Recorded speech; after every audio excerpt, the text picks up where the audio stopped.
Now the gastric bypass, or the Roux-en-Y gastric bypass, really still is the worldwide standard operation.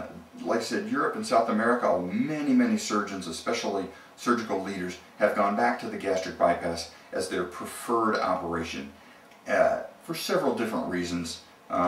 First, that we don't have the good long-term data on the sleeve. And I certainly know that the sleeve worldwide is being very enthusiastically adopted as well.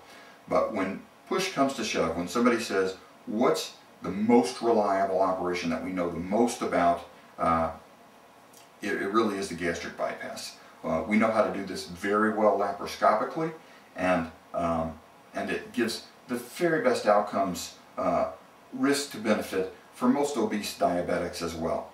The duodenal switch, we'll see a little bit later, is better percentage-wise in terms of diabetes control, but there are more risks than most people want to take with that.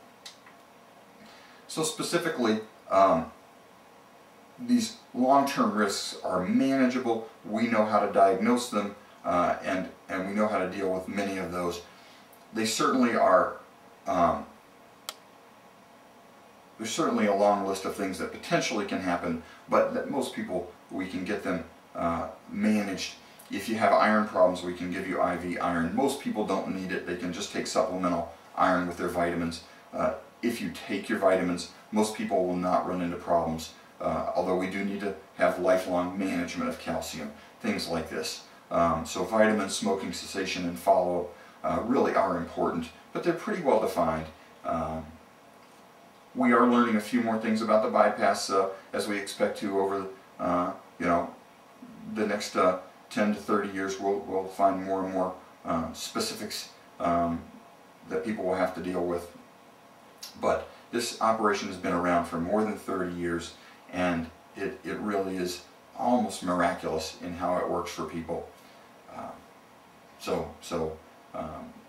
Gold standard is not a medical term, but it's definitely used at the conferences quite a bit, and I think this really still is the standard by which all other operations are defined.